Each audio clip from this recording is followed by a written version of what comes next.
ନମସ୍କାର ଆପଣମାନଙ୍କୁ। ଆପଣ ଏଇନେ ଦେଖନ୍ତୁ ଦୀର୍ଘ 8 ମାସ ଧରି ଷଣ୍ଢଟି ଗଛ ମୂଳରେ ବନ୍ଧା ହେଇଛି।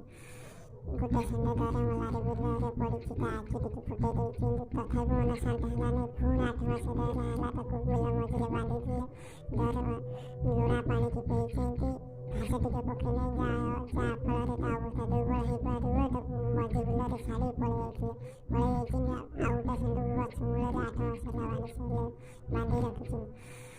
ଧାନ ଚାଷ ଆରମ୍ଭରୁ ଷଣ୍ଢଟିକୁ ବାନ୍ଧିଥିଲେ, ଧାନ ଚାଷ ସରିଲା ପରେ ବି ଷଣ୍ଢକୁ ଖୋଲୁନାହାନ୍ତି।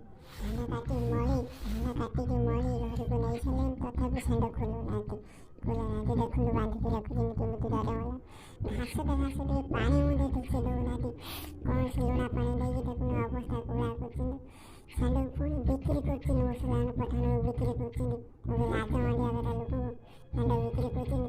ପଳେଇ ଯାଉଛନ୍ତି ମହାଦେବକୁ ପୂଜା କରିବାକୁ। ଆମେ ମହାଦେବକୁ ପୂଜା କରୁଛୁ, ହିନ୍ଦୁକୁ ପୂଜା କରୁଛୁ। ଆପଣମାନେ ଦେଖନ୍ତୁ, ଆପଣ କ'ଣ ଦଣ୍ଡ ଦେବେ ବିଚାର କରିବେ। ଆପଣ ହିଁ ଜାଣିଦେବେ। ଆପଣ ଯେତେ ସେୟାର କରିବେ ଲୋକମାନେ ସେତେ ଦଣ୍ଡ ପାଇବେ, ଯେତେ ସେୟାର ଲାଇକ୍ କରିବେ ସେତେ ଲୋକମାନେ ଦଣ୍ଡ ପାଇବେ। ତଥାପି ଲୋକମାନେ ସୁଧୁରୁ ନାହାନ୍ତି। ଧାନ କଟା ସରିଲା ପରେ ବି ଏ ଷଣ୍ଢଟିକୁ ଛାଡ଼ୁନାହାନ୍ତି। ଜୟ ଜଗନ୍ନାଥ, ନମସ୍କାର।